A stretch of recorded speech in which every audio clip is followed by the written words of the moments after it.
Hello everybody, today is Tuesday, March 7th, and we are reading together from a work that is entitled, let me just scroll up so I get it right, the Theurgia, or on the Mysteries of Egypt. Has quite a few different names.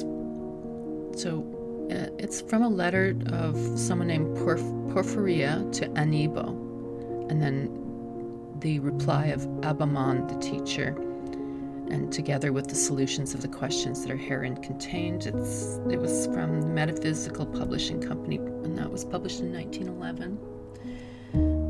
So this is going to be part 4, and it will be the concluding part. So just a quick note here. So Porphyry, I'm probably butchering the pronunciation, but anyways, he was a distinguished scholar, and he was a foremost writer in the later Platonic school. He was a native of Tyre. His name, Melech, or king, was rendered by Longinus into Porphyrios, denoting the royal purple. He was a disciple of Plotinus, who broadened the field of philosophic study till it included the wisdom of the East. In personal habits, he followed the Pythagorean discipline. He was a severe critic of the Gnostic beliefs, which was early Christianity, then current. His mysticism was spiritual and contemplated. He regarded the ceremonial rites of the Egyptian theurgy with distrust. He favored Mithraism, which prevailed in Asia. And then of the person who's answering questions, Anibo, it says here we don't know a lot about him, but he was addressed as an Egyptian priest. His name was that of Anubu or Anubis. He was an Egyptian patron of sacred literature and a prophet or servant of divinity and expounder of the oracles. And he himself was an initiated person. Both of them were actually initiated. It seems that the one asking the questions actually knew a lot more than he was letting on. He was kind of playing stupid so that he could get more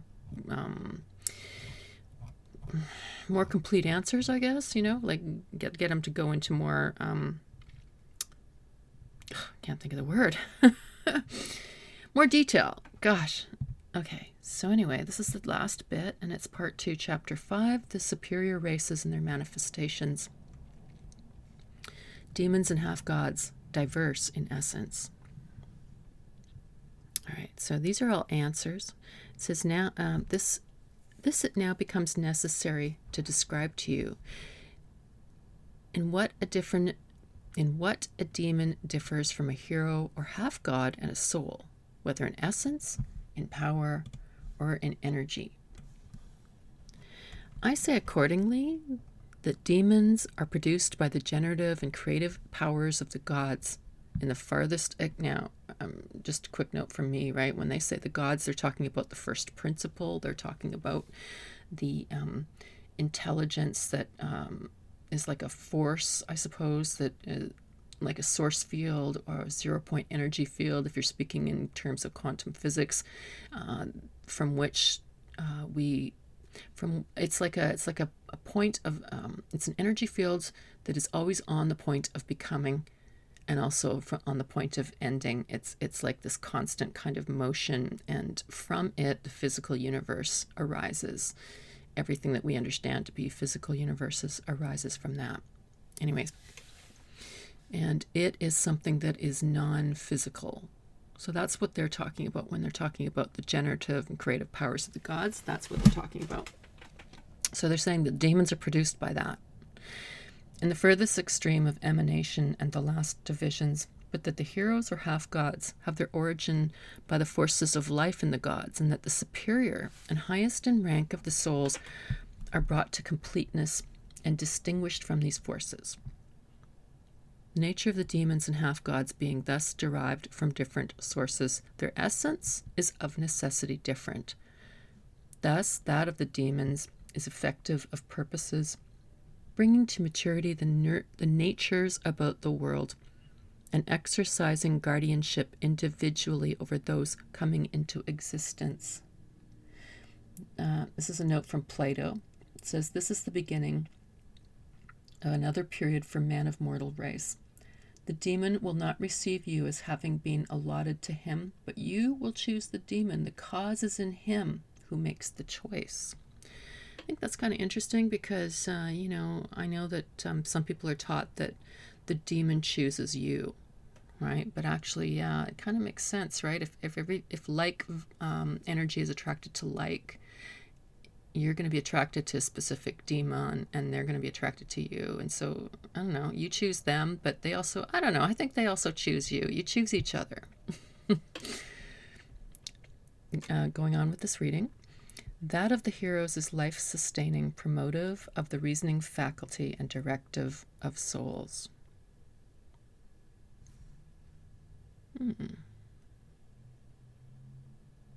Life-sustaining, promotive of the reasoning faculty, and directive of souls. The powers likewise may be defined accordingly. Those of the demons pertain to coming into existence, and also to the oversight of the souls and of the connection of the souls with the bodies. It is also proper to assign to the heroes powers life-imparting, directive of human beings, and setting free from the nativity. The energies. It follows now that their energies should be explained. Those of the daemons may be described as being employed around the world and as extending generally among the things accomplished by themselves, but those of the heroes not only as not extending so far, but as being engaged with the distribution of the souls. So, therefore, these being explained, the soul is next and ranks as the end of the series of divine beings. And remember earlier in this reading, right, someone else in the notes had commented that but us having the possession of a soul was kind of like our last divine link, or link to that divinity. Having received from these two races a specific allotment of powers, it both augments the apportionment by other more abundant additions from itself, and likewise projects from itself at one time various forms and principles of life which are entirely different, and at another time still others, thus making use of different lives and ideals according to each region of the world. It is united with those that it likes, and draws away from those from whom it may wish to be separate, becoming assimilated to all, and separated from them by otherness. In this way, choosing principles akin both to the things that are persistent and to those that come into existence in time, it allies itself to the gods by harmonies of essence and power, other than those by which the demon and half-gods are likewise entwined with them. Though possessing in a less degree than they the everlasting condition of similar life and energy, nevertheless, through the goodwill of the gods and the luminance imparted by their light, it often goes higher and is exalted to a higher rank, even to that of angels, it says. It then remains no longer in the limitations of the physical condition,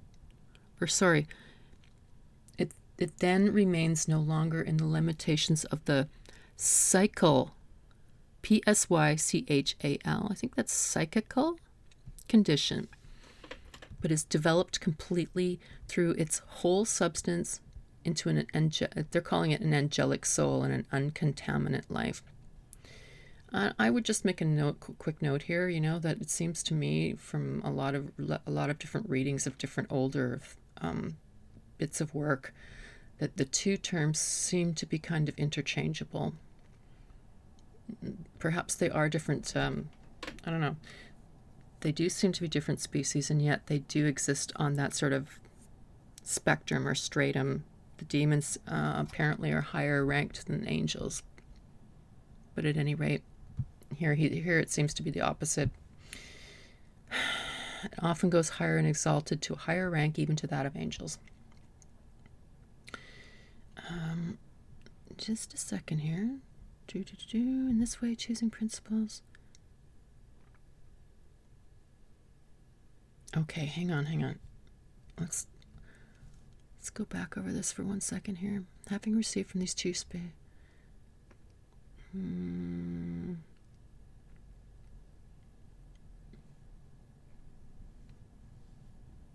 Okay, yeah, you're talking about heroes. They're talking about heroes here. They're not talking about the demons.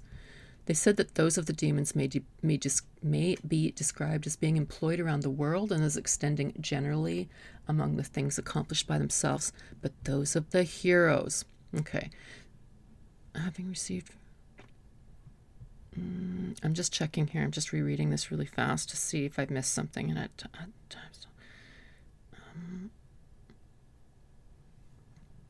Okay.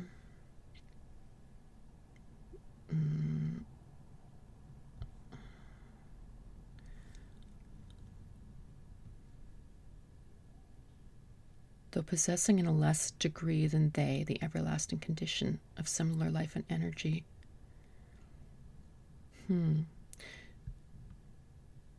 I think they're talking about the heroes here. Nevertheless, through the goodwill of the gods and the luminance imparted by their light, it often goes higher and is exalted to a higher rank, even to that of angels. It then remains no longer in the limitations of the cycle or physical. Maybe that's just a weird spelling of physical condition, but is developed completely through its whole substance into an angelic soul and an uncontaminate life. Hence, manifestly, the soul seems to contain in itself manifold essences, different rational qualities, and all manner of idealities. If, however, we must speak the honest truth, the contingency exists that it is always limited in reference to one particular thing. Yet being in communication with the causes, it is at different times allied to different ones. So great, therefore, being the differences among them in all these respects, it's no longer worthwhile to dispute in regard to the particular thing which is the cause of difference among them. So they have a whole lot of differences, apparently, that they're talking about between demons and demigods or heroes. That there's so many differences, in fact, that it's no longer worth disputing them in regards to any one particular thing. That's what he's saying. Whatsoever nature they everyone have, by that they are to be distinguished from the others. It seems to me that it's like, okay, so they're all very different. They're very individual. They're all individuals. And then it goes on to say, so far also as they form one common society. So these are beings that are like part of a common society. They do have a lot of things in common, but they also have a lot of things that are individual and differences. Okay. To such an extent, their common quality may be contemplated, for in this way it will be possible to comprehend without mistake and to define distinctly the view to be entertained of the whole subject. You know, you could read that one several times over to really drill down and see exactly what they're talking about. It's so deep, some of it, that I find I have to read it over and over and over, and then just sort of meditate on it to try and let the actual meaning of it sort of penetrate. So now we're talking about epiphanies or apparitions. Okay, so let us now proceed to the epiphanies or apparitions which are seen at the initiations. So this is very interesting, because the last thing was talking about, that they have these different rites and things and initiations that they do, and that sometimes, the apparitions actually do appear at these things. Okay, what is the difference in them? For you put the question, what is the token at the sacred rites of the presence of a god, an angel, an archangel, or a demon, or of some archon, or of a soul? Okay, and then there's a note here, and it says, Scutelius enumerates 9 classes of spiritual beings, namely 1, the invisible gods. 2, the visible gods of the sky. And remember, in part 3, I think it was, they were going to great lengths to describe how the invisible gods and the visible gods of the sky are actually the same expressions of the original power, or whatever, like the pure source of the power, the source field,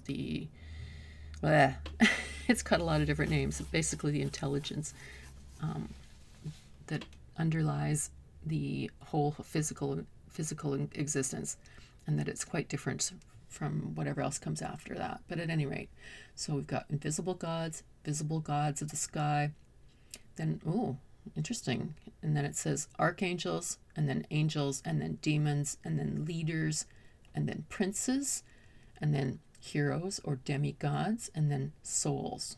To look up who Scutelius is. Okay, so and then it says Paul in his epistle to the Ephesians. So now we're getting into Christianity, which is like, I'm not, whatever. I'll still read it, but okay. So now he says princes, authorities, cosmocrators or princes of the cosmos, spiritual essences in the supercelestial spheres. Okay, and then another philosopher named Damaskios enumerates 6 orders in the Chaldean category. So the Chaldean categories, I'm pretty sure, came before this Gnostic early Christianity stuff. So let's see. He says gods that are purely mind, gods subsisting before all subordinate dominions, rulers, archangels, divinities that are confined to no specific place or service, and then divinities or geniuses with specific duties. These, the cosmocrators, are supposed by Thomas Taylor to be the rulers of the planets. Okay, the Assyrians and Chaldeans enumerated 9 distinct orders, 3 triads of 3 classes each. It gets complicated. Let's see. He's saying that the archangels correspond to the 7 Amshaspans of the Zoroastrian category, and the archons of the sphere of matter appear to have been often regarded as evil potencies. The ancients, however, did not always distinguish good and evil quite as we do with our ethical standards. And then Proclus, following Iamblichus, gives this description. In all the perfective rites and mysteries, the gods project many shapes of themselves and display many changing figures. There will be a formless luminance radiating from them. Then again, it will be represented in a human form, and again, it will go into some different shape. Some of the figures were empose and not gods, and excited alarm, and others were attractive, and others encouraged. Okay, and then he says the beholders were the individuals engaged in being initiated or perfected. Okay. All right, so where did I leave off here?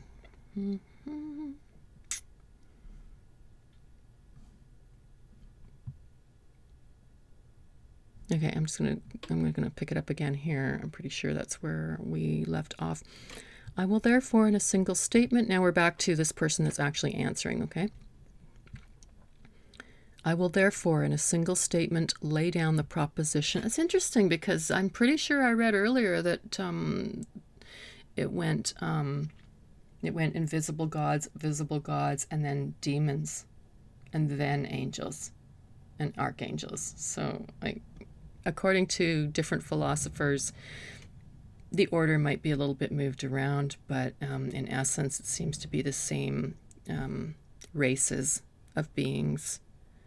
And I'm pretty sure that it went invisible gods and then demons, and then there was the intermediate races, and there was several of those in between that included archangels, angels, princes, leaders, archons. There was higher archons and then lower archons, and then the last two were the heroes or the demigods, and then the souls. So the order seems to move around a little bit, but in respect of, what's in that order, it seems to stay the same. So it's debatable a little bit. Okay. I will therefore in a single statement lay down the proposition that the apparitions are in accord with their essences, powers, and energies. For such as they are, as such do, they manifest themselves to those who are making the invocations, and they not only exhibit energies and forms characteristic of themselves, but they likewise display their own particular tokens. So symbols or sigils or symbols, really. The language, unspoken language of symbols, right? In order, however, to draw the distinctions minutely, this is the explanation. The spectral forms of the gods are uniform. Those of the demons are diversified. Those of the angels are more simple in appearance than those belonging to the demons, and inferior to those of the gods. Those of the archangels approach nearer to the divine causes, which would again be the invisible gods, or that 0-point energy field. It gets a little confusing, they've got all these different terms for the same thing. Those of the archons, excuse me, if those that have charge of the sublunary elements seem to thee to be the lords of the world, will be diversified but arranged in proper order. But if they are princes of the region of matter, they will not only be more diversified, but much more imperfect than the others. So what I'm gathering from here is that there are some archons are immaterial, I guess, non-physical, but they also have the ability to, because it's saying here they can be princes of the region of matter, and the region of matter would be, created things, right? The physical realms.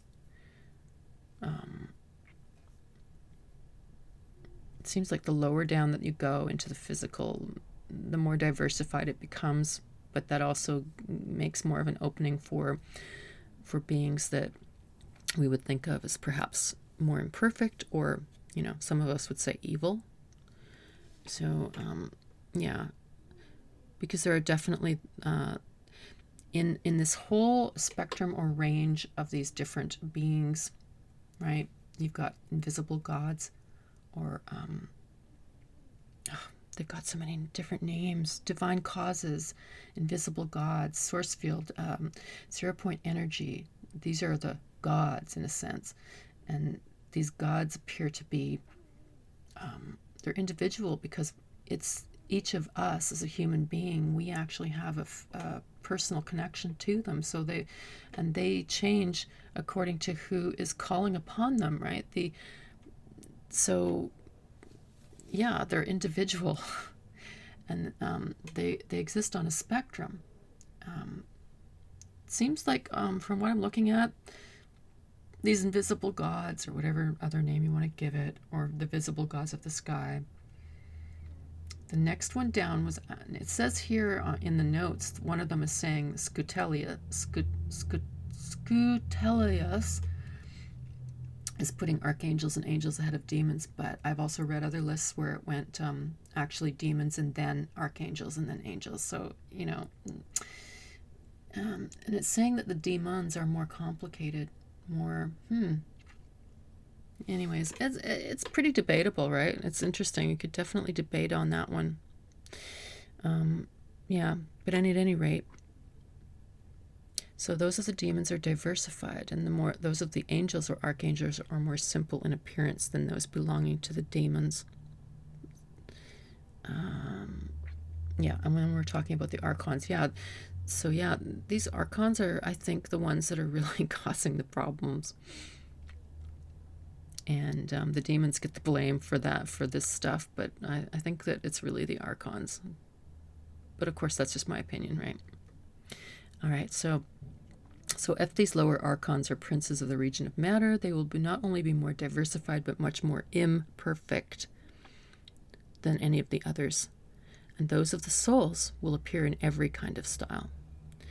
The incarnated souls, that would be us, right? And that certainly is true, isn't it? You've got some incarnated souls that are really wonderful and very pure and very good, and you've got some that are just purely fucking evil, and then you've got a whole lot of people in between that can go either way according to their moods, right? And I think that we kind of echo these higher realms in that sense, because it seems like they also have they also can have like different kind of personalities because they're individuals. Anyways, I will go on here. Kind of went off topic there. In the epoptic vision, figures of the gods shine brilliantly. Those of the archangels are awe-inspiring and yet gentle. Those of the angels are milder. Those of the demons are alarming.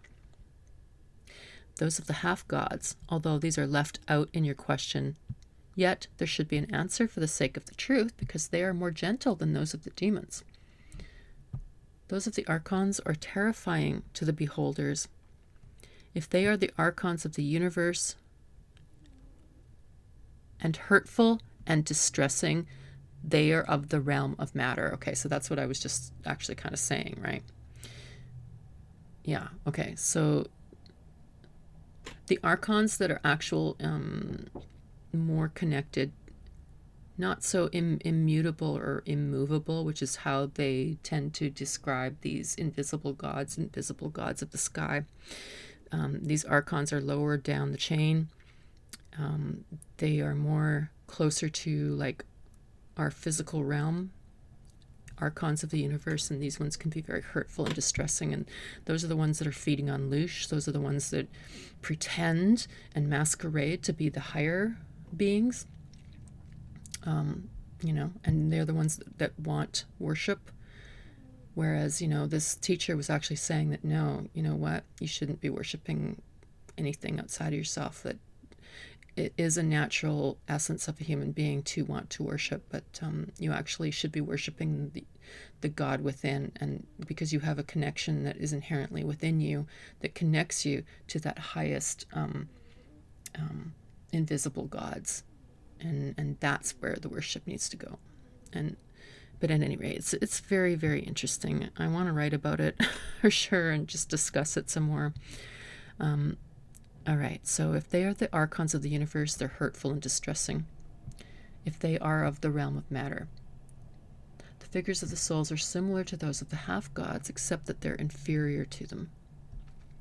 Moreover, the figures of the gods, in regard to size, aspect, external appearance, and everything around them, are absolutely unchangeable, or they call it immutable as well, immovable. Those of the archangels are very near to those of the gods in these respects, but come short of being actually the same. And then those of the angels are inferior to those, but still, it says, are unchangeable. Those of the demons are seen in different shapes and appear great and small at different times, but the manifestations are the same. And what that means is that, they can also be absolutely unchangeable, is what that means, I think. It's of that same kind of order. Those of the archons who are rulers, so the higher archons, are unchangeable, but the apparitions of those archons that belong to the realm of matter, so these are the lower ones, are apt to change into innumerable forms. Those of the half-gods are like those of the demons, and those of the souls conform in no small degree to changeableness peculiar to the demons. Further still, to the gods there pertain order and tranquility, and with the figures of the archangels there exists a dramatic representation of order and quietude. With the angels there is present the disposition for order and peacefulness, but they are not free from motion. The figures of the demons are accompanied with tumult and disorder. You know what? To me, the thing that flashed into my head right there as I was reading it is that like they're closer to us in a sense. Like, you know, they're more individuals. At any rate, with those of the archons, there are objects to be seen analogous to each class, which we've already mentioned. Those of the realm of matter being borne along tumultuously. Those of the half-gods are constantly in motion, are never exempt from change, and those of the souls resemble the figures of half-gods, but at the same time are inferior to them. With these peculiarities, there flashes out from the gods beauty which seems inconceivable, holding the beholders fixed with wonder, imparting to them an unutterable gladness, displaying itself to view with ineffable symmetry, and carrying off the palm from other forms of comeliness. The glorious views of the archangels have themselves very great beauty, but is by no means ineffable and admirable as that of the gods. And those of the angels partake in a degree of the beauty which they receive from the archangels. The spirits at the autopsia, the demons and half-gods, both of them possess beauty in defined forms, but that of the demons is set forth in ways that make their essence distinct, and that of the half-gods displays a manlike character. The figures of the archons are classified by a twofold distinction. Those of one class display a beauty predominant and self-originated, and those of the other class, he means the lower class, exhibit an ingenious mock representation of a beautiful shape. So they're the tricksters, right? They can come across and look like, ooh, they're so beautiful, and, you know, worship me, and they're really not what they appear to be. And then the figures of the souls are themselves arranged in definite forms, but these are more diverse than is the case with the half-gods, being more particularly circumscribed and controlled by a single ideal. Oh, excuse me. Oh.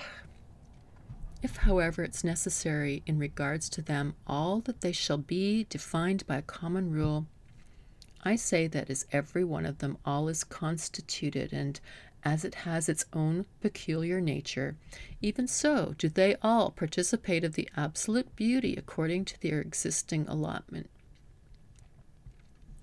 Proceeding therefore to other peculiarities of the superior races, we will remark that in the sacred performances there is with the gods an incredible celerity, and although they themselves are immutable and steadfast, they shine out swifter than the mind itself. But with the archangels, the swift movements are commingled in some way with the dramatic performances. Those of the angels, however, are connected with a certain moving impulse and take part no further in a similar manner in the perfective rite by way of speaking. So note here it says Greek, the perfective rite. The Romans termed these ceremonies initiations, as signifying the beginning of a new life, while the Greeks regarded it as denoting a completing of the Herculean labors of the soul. The services were conducted after the form of a dramatic representation, and Clement styled them accordingly the drama of the Mysteries. The ancient theatre took its rise from these rites, as the modern theatre had its origin in the mystery plays of the monks in the Middle Ages. The Athenian theatre was a temple of Bacchus. Okay, back to the answers. With the demons, there is a show of rapidness in the performances which is more than genuine. But with the figures of the half-gods, there appears a certain grandness in the motions. Nevertheless, it is not possible to effect these things, which they desire at the perfective rite as quickly as it is for the demons. In the case of those of the archons, those of the former class possessing authority exhibit performances that appear highly credible, and those of the second class have more display but fall short in regard to results at the end. The figures of the souls are seen to be incessantly in motion, but feebler than in the case of those of the half-gods. In addition to these points, the magnitude of the apparitions may be considered. In the case of the gods, it is displayed to such a degree as sometimes to hide from view the entire sky, the sun and the moon, and likewise to make it no longer possible for the earth to stand firm while they're making their descent. There's a note in the notes here. It says the Chaldean oracles describe these scenic displays in very similar terms. If thou invoked me often, thou wouldst behold what thou desirest. For then the concave vault of heaven does not appear, the stars shine not, the moonlight wastes away, the earth no more stands still. All things are to be seen by the flashes of the lightnings. Okay, back to what this person's saying. When archangels appear, there are certain regions of the world set in motion, and a divided luminance goes in advance before them, but they themselves, according to the magnitude of their dominion, display also light in correspondence with its dimension. The angelic luminosity is very much less and is likewise greatly divided. In the case of the demons themselves, it is still more diffused than with the angels, and their magnitude is observed to be not always equal. The manifestation of the half-gods is less than this, but it exhibits more of pride of condition. The figures of the archons that are rulers of peri-cosmic forms appear large and indeed of huge dimensions, but those that are distributed over the realm of matter employ more ostentation and false pretending. Those of the souls do not seem at all equal. They appear smaller than the figures of the half-gods. In short, it is according to the magnitude of the powers in each of the superior races, according to the vastness of the dominion through which they are extended and in which they exercise authority, and according to the due proportion itself, that the magnitude of the manifestations is graciously exhibited in every one of them. After these explanations, let us define the characteristics of these images thus individually manifest. In the autopic visions of the gods, the most brilliant spectacles of reality itself are to be beheld. They not only shine steadily, but they are plainly visible as if in organic shapes. The images of the archangels present themselves to view genuine and perfect. Those of the angels preserve the form itself, but they come short in the completeness of distinctive tokens. Those of the demons are scarcely perceptible, and those of the half-gods are still inferior. Those of the cosmic archons are clear, those of the archons of the realm of matter indistinct, but both classes seem to be exercising authority. Those of the souls, that would be us, appear like mere shadows. Yeah. In like manner, let us explain also in regard to the luminosity. The images of the gods glow with abundance of light. Those of the archangels are surpassingly luminous. Those of the angels are resplendent with light, but the demons present the appearance of smoldering fire, and the half-gods are commingling from many sources. The cosmic archons are relatively more pure from such admixture, but those of the realm of matter, the lower archons, exhibit a mingling of dissimilar and incongruous elements. The souls are more distinctly visible from many admixtures in the sphere of generated existence, the light being supplied only by partial gleams. So, let's see. Where it said here, those of the archangels are surpassingly luminous, it says that the Chaldean oracles disapprove of invoking those manifestations. Thou shalt not invoke the autoptic image of being, for it is not proper for you to see these things before the body is perfected or initiated. Okay. In the same manner, we will speak further of the things which have been discussed. The fire of the gods shines brilliantly in an undivided flame without sound, and it fills all the depths of the world like a conflagration. but not after the manner of a worldly occurrence. Here's another note. It says the divine essence was anciently described in every religion as fire, and so the eternal fire was preserved in temples and on altars as its symbol. Hence the Chaldean oracle commands, when thou shalt behold the very holy fire without form, shining in flashes down into the depths of the world, then listen to the voice of the fire.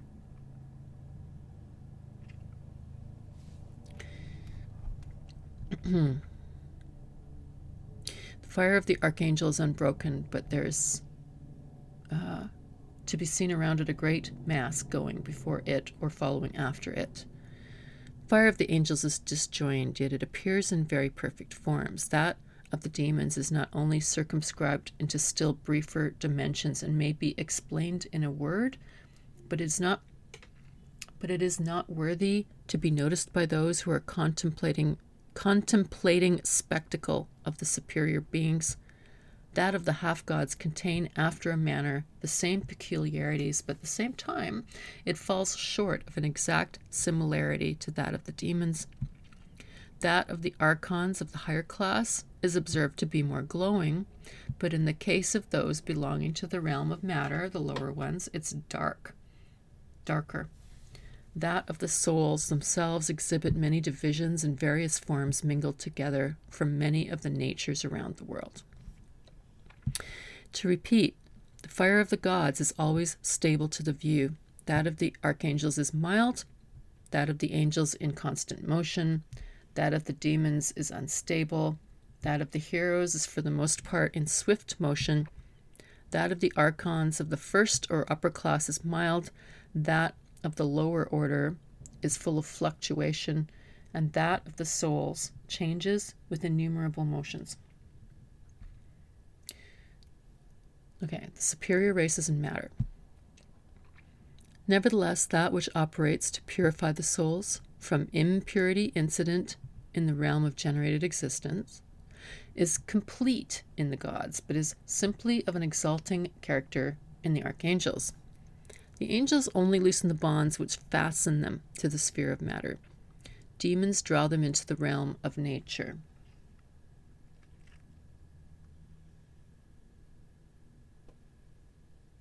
And the half-gods bring them down into the province of the operations of the senses. The archons either entrust them with the charge of things pertaining to the cosmic world, or with the dominion of those belonging to the realm of matter, as the case may be. Souls, when they appear to the beholders, attract in some manner downward to the sphere of generated existence. And further, this fact is to be kept in view, that everything of the visible likeness that is pure and stable, that you should attribute to the superior races. Whatever of them is very brilliantly and firmly fixed in itself, ascribed to the gods. Whatever is luminous and therefore exists as by something else than itself, impute to the archangels. Whatever remains in a different form, assigned to the angels. Whatever is borne along as by a breeze and is not stably fixed, but is permeated by alien natures, all which is conformable to the inferior orders is to be credited to some foreign source. This classification, however, may also be made according to the difference of the commingling.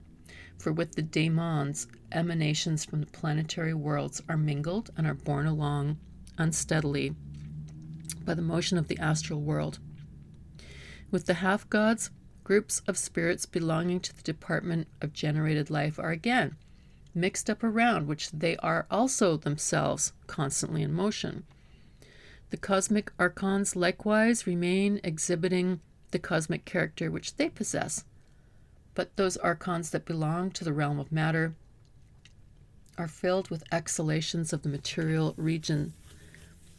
Souls are infected with extraordinary defilements and alien spirits. Oh, that's great. Yeah, oh boy, we're so low. I'm joking. Okay. Souls are infected with extraordinary defilements and alien spirits. With these accompaniments, each of these races exhibits itself at the Epiphanies.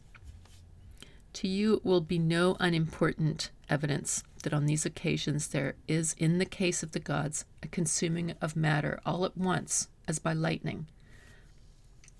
With the archangels, it's destroyed in a short time. In the case of the angels, there's a loosening and leading away from it. With the demons, there is an arranging of it in an orderly manner. With the half-gods, it is to be observed that they become adapted to it in due measure and give careful attention to it ingeniously. The archons that rule the planetary worlds are placed with it as though they were superior, and so shine forth as from themselves, but those of the realm of matter, the lower ones, exhibit themselves as entirely filled up from matter. And again, those ones are infected with extraordinary defilements. As for the souls, those also that are pure manifest themselves outside of matter, but those of the opposite character are encompassed by it. Benefits derived from initiation. Moreover, the benefits acquired from the manifestations are neither all alike, nor do they have the same fruits. Note, the Chaldean oracles have this declaration, quote, "From those descending from the imperial regions, the soul obtains the soul-nourishing flower." End quote. The advent of the God imparts to us health of body, virtue of soul, purity of mind, and indeed, to speak to the point, the leading of everything in us upwards to its own first principles. It not only takes away the cold and destructive quality in us, but it augments the vital warmth and makes it more potent and predominant. It likewise brings everything into accord with the soul and the mind. The light not only shines in the mental constitution, but it also exhibits that which is not body as body to the eyes of the soul through those of the body. The coming of the archangels likewise brings the same benefits, but it does not give them at all times, nor to all persons, nor such as are sufficient or complete, or that may not be taken away. Nor does the light shine in a manner equal to what is beheld at the manifestations of the gods. The presence of the angels dispenses benefits as if making a distribution of them, and the energy through which it is manifested comes far short of including in itself a perfect light. That of the daemons weighs down the body and chastens it with diseases, drags down the soul into the realm of nature, and also fails to remove from bodies the sensibility born with bodies, detains in this region those who are hastening toward the fire, and does not set free from the bonds of fate. The appearing of the half-gods is similar in various respects to that of the daemons, but it differs in this respect, that it arouses the individual to noble and important deeds. The display of the cosmic archons at the autopsia imparts advantages of a general character in everything pertaining to the business of life, and that of the archons of the realm of matter, the lower ones, extends benefits incident to the sphere of matter and such works as pertain to the earth. I just got to interject there. I think that's really interesting, because what they're saying is that, when you, like these lower sort of human beings where they're all about the money and so on, they can appeal to these lower archons and they will get benefits that are incident to the sphere of matter and such works as pertain to the earth. So they can get short-term advantages in that sense from these beings. Just a note. Still further, moreover, the vision of the souls that are uncontaminate and established in the order of angels is elevating in its influence and salutary to the soul. It likewise imparts a sacred hope and bestows those benefits to which a sacred hope aspires, but the vision of souls of different quality produces a tendency downward into the sphere of generated existence, corrupts the fruits of hope, and fills the beholders with perturbations that nail them fast to corporeal conditions. And then chapter 6, the order exhibited at the rites. I think this is getting close to the end. Yeah, this is the last chapter.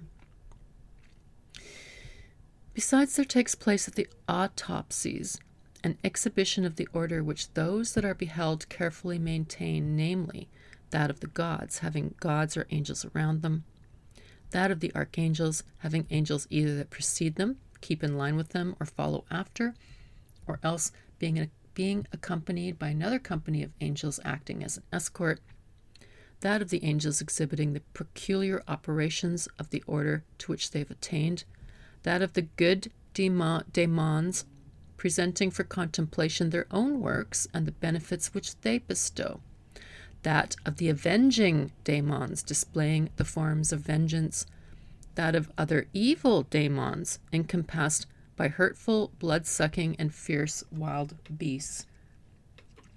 There's a note here. It says, sometimes terrible apparitions astonished the trembling spectators at the perfective rites.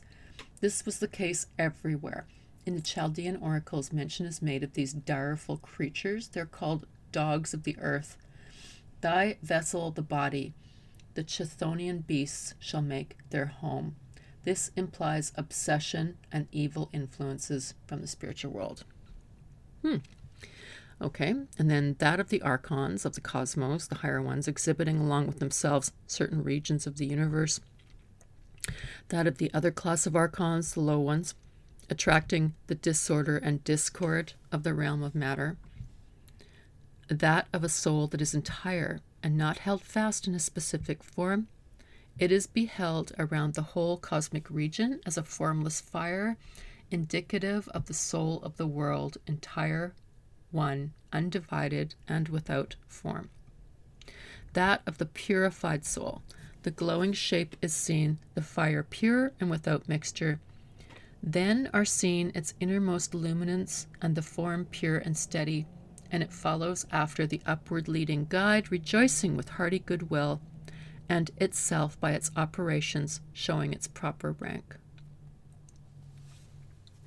The soul, however, that bows carries along with it the symbols of bonds and punishments, and is not only weighed down by groups of spirits belonging to the realm of matter. And my note here, I would interject, I think they're talking about the low archons and also the very lowest orders of daemons. Right? Again, these are individuals. Some are good, some are indifferent, and some are not good. Right? But at any rate, okay. Not only weighed down by groups of spirits belonging to the realm of matter, but it is also held fast by the anomalous disorders incident to that realm.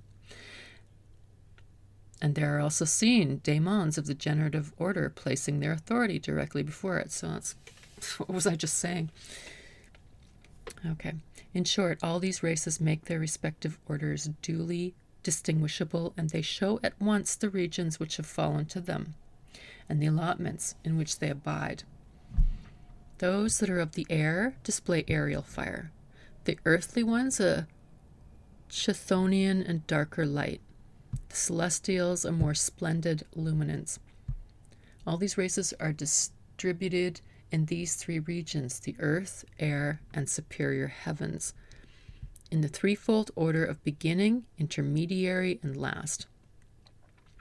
Those of the gods displaying the highest and purest causes pertaining to this threefold order, those of the angels being reckoned from the archangels, those of the daemons being manifest as attendant upon these, and those of the half-gods in like manner ministrant, not indeed after the same services as the daemons, but after other and different ways of their own. Those of the archons have the allotment which is set apart to them. To one class, the superintendence of the cosmic world, and to the other, that of the realm of matter. Those of the souls are classed as the last of the superior races. So that's interesting. Okay, so us little humans, our little souls, we are actually classed as one of the superior races. We're the last, but we're still a superior race. Well, that's good to know. Hence, they all indicate their places by themselves. The first classes having the first, the second class the second, third class the third, and the others are arranged as belonging to some of these. Other phenomena at the rites. Meanwhile, the gods beam forth light to such a degree of thinness that the bodily eyes are not able to sustain it, but are affected in the same way that fishes are when they are drawn from a muddy and thick fluid into rare and transparent air. For the men, the beholders of the divine fire, not being able to breathe because of the thinness of the fire, become enfeebled as they come to the sight and are excluded from natural respiration. Archangels also give forth a luminant atmosphere which is not endurable for breathing, yet they neither shine with the same pure light, nor are they as overpowering as the gods, their superiors. The presence of the angels makes the temperature of the air endurable, so that it's possible for the theurgic priests to approach them. In the case of the daemons, there is nothing to affect the air, and in consequence, the atmosphere around them does not become more tenuous. A luminosity does not precede them, in which their form might become visible from being taken and fixed by the air, and there occurs no radiation around them. In the case of the half-gods, certain parts of the earth are moved as by an earthquake, and noises echo around, but the air does not become at all thinner or unsuitable for the theurgic priests, so as to render it impossible for them to endure it. In regard to the archons, whether those of the cosmic worlds or those that belong to the realm of matter, an assemblage of many luminous apparitions hard to endure surrounds them, but there occurs no attenuation of the air, such as is incident to the supramundane region or to the zodiacal signs on high, but with the manifestations of the souls the air is evidently affiliated more closely, and being united to them receives in itself their limitations. Now there's a note here. It says, the supreme elements are the signs of the zodiac, which constituted an important feature in theurgy as applied to astrology. That's kind of interesting, really, because I know that like when somebody is really good at reading somebody else's astrological chart, it's actually pretty amazing how accurate it is, right? And how well it can describe you. And I remember another Satanist telling me, that it's like a map of your soul, where you are in that moment. It's interesting. Acquirements from the superior races. Accordingly, at the last stage, when the gods appear, the dispositions of soul of those who are invoking them realize a thorough removing of passive conditions and the transcendent perfection, and not only the energy superior in every respect, but they also participate in divine love and a tranquility of mind almost beyond estimation. When the archangels are beheld, these dispositions acquire a pure constancy of condition, spiritual insight, and stable power. At the coming of the angels into view, they receive an allotment of wisdom and truth, and likewise of pure excellence, sure knowledge, and order in harmony with these bestowments. But when the demons are contemplated, the tendencies take on eager desire incident to the sphere of generated nature, and likewise not only acquire zeal for the completing of the performances according to allotment of such exercises. If there is a view of the half-gods, then they are not only borne away by other such impressions, but also share in many anxieties of a character relating to a communion of souls. But when the archons are brought within purview, then movements are set up in the soul, cosmic, or such as pertain to the realm of matter, as the case may be. And with the visions of the souls, there are brought into activity the generative appetites and natural solicitude as regards the care of the bodies, and such other matters as relate to these. In connection with these things, the apparition of the gods imparts sincerity and power, and likewise success in undertakings, and also gifts the greatest benefits. And at the appearing of the others, everything is bestowed abundantly, as it may be, consistent with the rank of the several orders.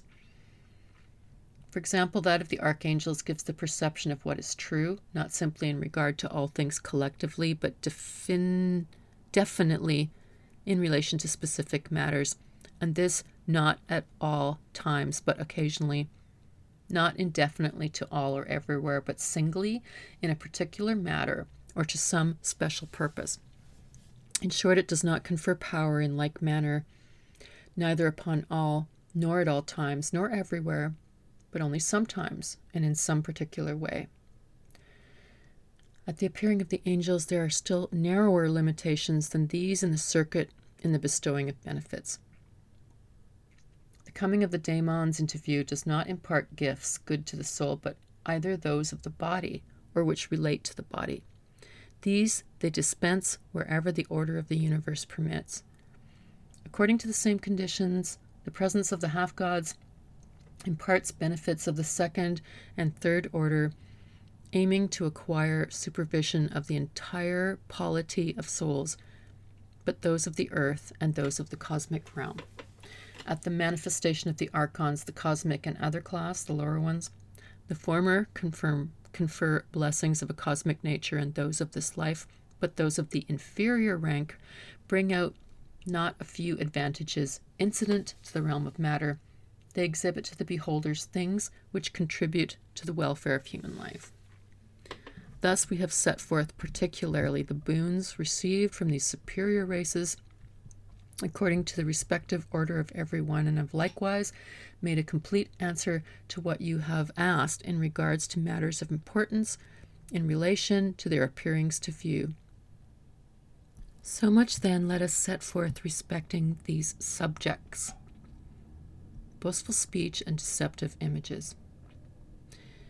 The matter, however, which thou hast brought to us for a decisive solution respecting these superior races, whether as your own opinion or whether as what you've heard from others, is neither correct nor rightly expressed. You say it's a common thing for the gods and daemons alike, and with all the superior races, to speak boastfully and to project an unreal image into view.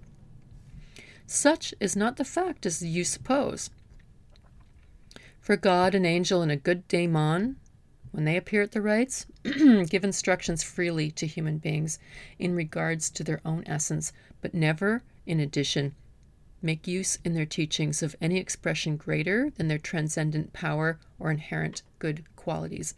For truth is essentially coexistent with the gods, as light is coexistent with the sun. At the same time, we affirm that a god is in no want of excellence or any virtue which can be added to him through words. Besides, the angels and daemons always receive truth beforehand from the gods. Hence, they never say anything else other than this. Being every one of them perfect in their essence, it is not possible to add anything more to it by praising. So note here, Damaskios, excuse me, says Damaskios also declares that a general distribution takes place from the one origin in all things, and Plato calls this the truth. So they're speaking truth. Okay, when, therefore, does the untruthful act of speaking boastfully mentioned by you take place? When there occurs some errancy in the theurgic technique, and the images which ought to be at the autopsia are not, but others of a different kind are encountered. Then the inferior races assume the guise of the more venerable orders. So he's saying that like these more inferior ones, like for example the evil daemons or the low archons, they would pretend to be these more venerable beings. So they're tricksters, and pretend to be the very ones which they are counterfeiting. So Emanuel Swedenborg, in his Memoirs and Spiritual Diary, describes spirits of this character. Okay, he continues, and in such cases they abandon themselves to boastful speeches and pretensions of power that they do not possess. For I think that if anything spurious grows out like an excrescence from the first beginning, there would be a great mass of falsehood flowing forth from the perversion. It's necessary, therefore, for the priests to learn this thoroughly from the entire arrangement among the apparitions, and being on their guard against this, they can detect and reject the misleading assumptions of these pretenders as not being spirits that are good and true. Yeah, so yeah, totally makes sense to me. It's not proper in the faithful judging of things to bring forward conspicuously the errors. In the case of other sciences or arts, we do not pass judgment from the failures that may have occurred in them. Things, therefore, which through inexpertness and evocation are hardly ever performed quite successfully in 10,000 representations, you should not characterize from the untoward incidents, but should instead bring to notice something different in respect to them.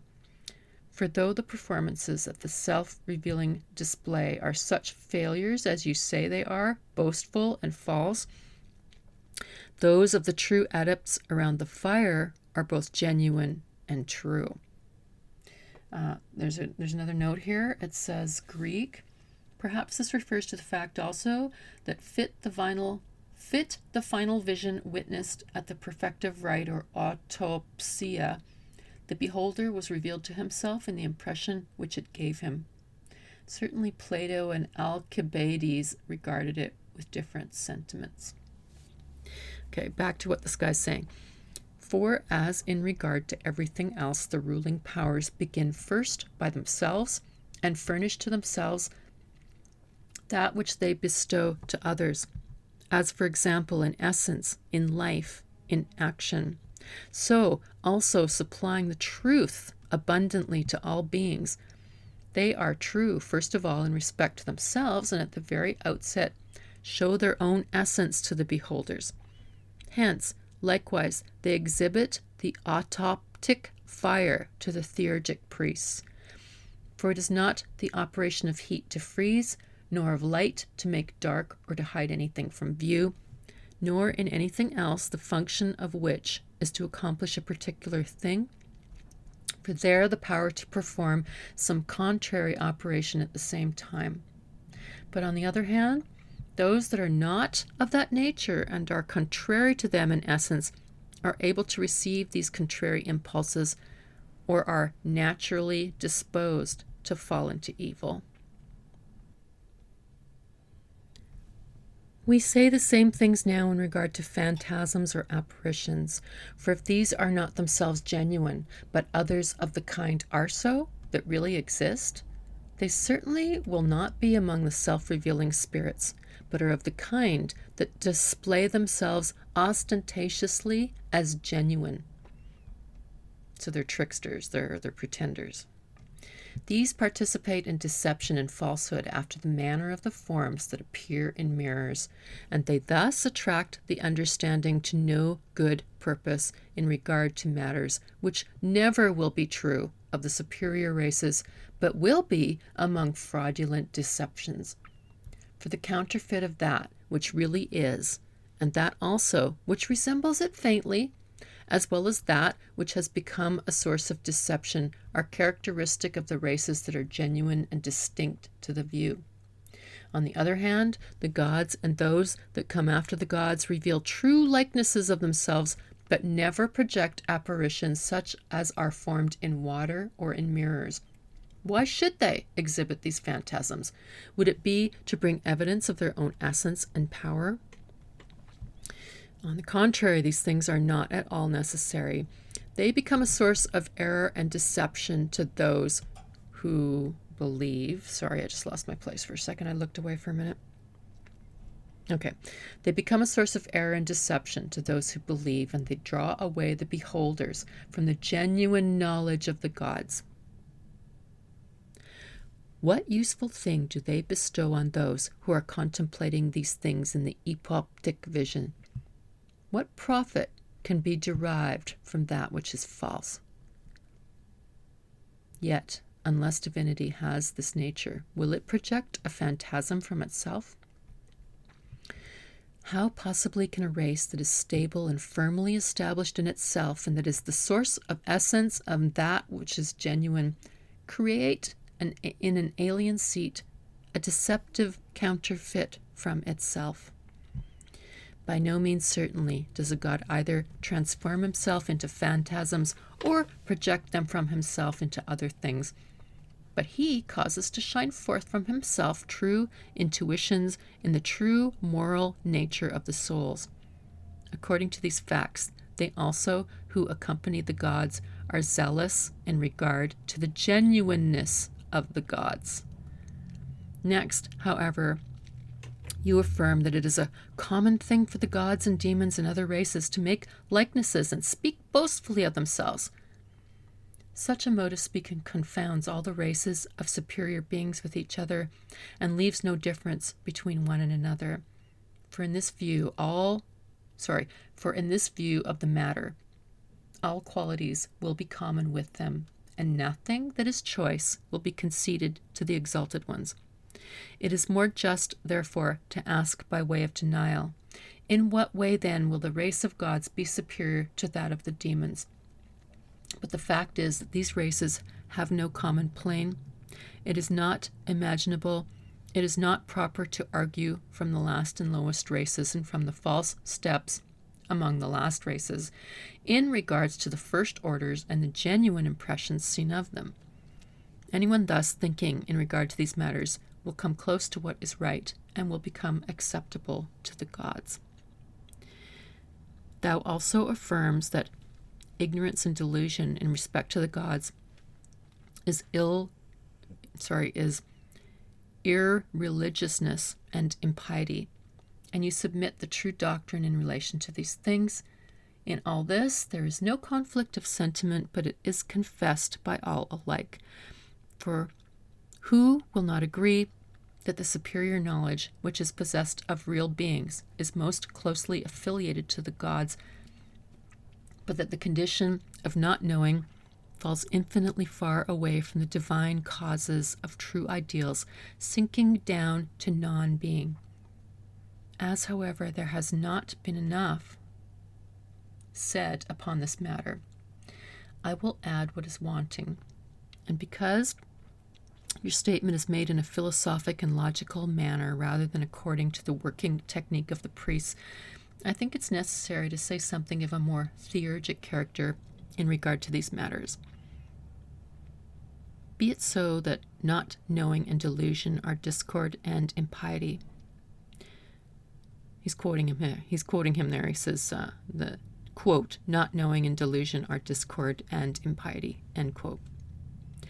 It does not follow on this account that the offerings and invocations which are made particularly to the gods and also the divine performances are thereby made fallacies. For it is not the concept that unites the theurgic priests to the gods. Else what is there to hinder those who pursue philosophic speculation contemplatively from having the theurgic union to the gods? Now, however, in actual truth, this is not the case. On the other hand, it is the complete fulfilling of the arcane performances, the carrying of them through in a manner worthy of the gods and surpassing all conception, and likewise the power of the voiceless symbols which are perceived by the gods alone, that establish the theurgic union. Hence, we do not effect these things by thinking. So there's a note here. It says here, the person answering makes a new departure in the new Platonic philosophy. Plotinus and Porphyry had taught a system of doctrine analogous to the later Persian scheme, with the absolute one at the summit, from whom proceeded by emanation the overmind, universal soul, and nature. To this absolute there might, by philosophic discipline, contemplation, and ecstasy, be attained for brief periods the enosis or intimate union. Iamblichus, however, seems to discard this doctrine with its theory of impassiveness, and to make theurgic and sacerdotal virtues the condition of excellence by which the divine part of the soul exalts itself even above the overmind and becomes at one with the absolute. Hence, he inculcated the utility of religious rites and initiations as explained in the reply of Abamon. He was followed in this path by Eunapois, Syrianos, and by Proclus, the great light of the later philosophy. Okay. For thus the spiritual energy will be of these things and imparted from ourselves, neither of which supposition is true.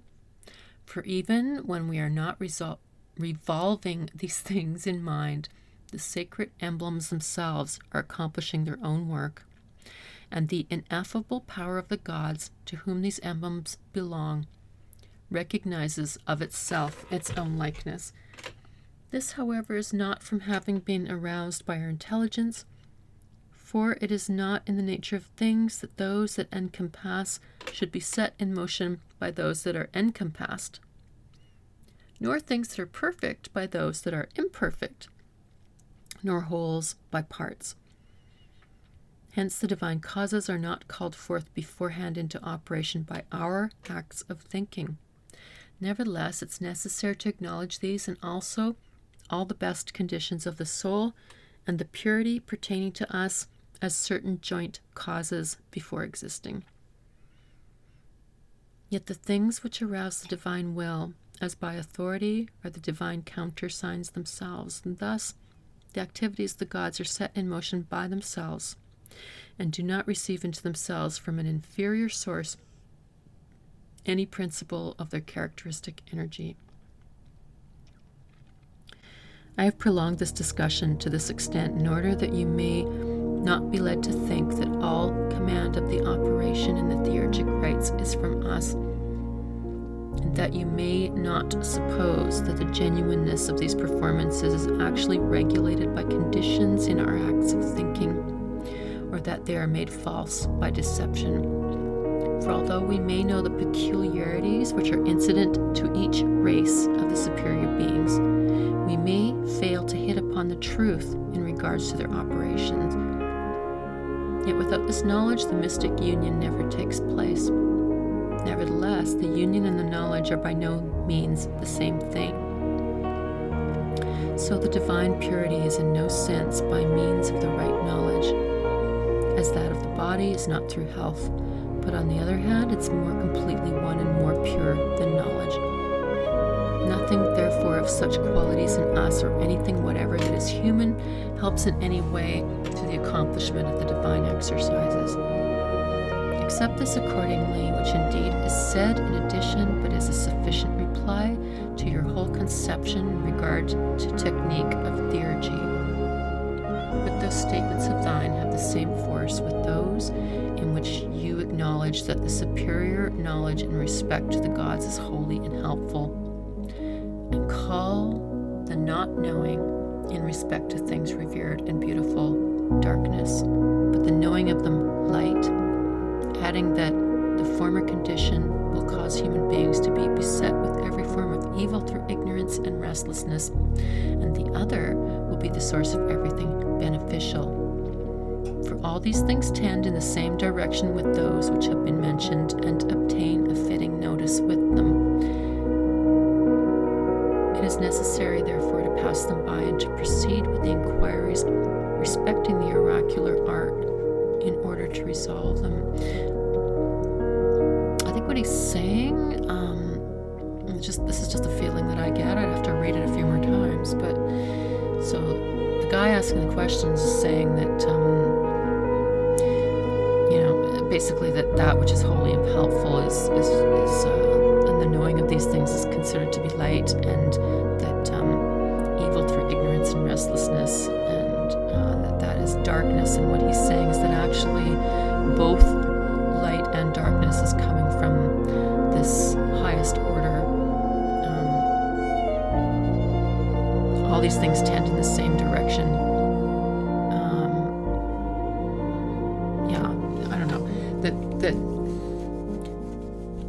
There's more to it than that, I think, is what he's trying to say.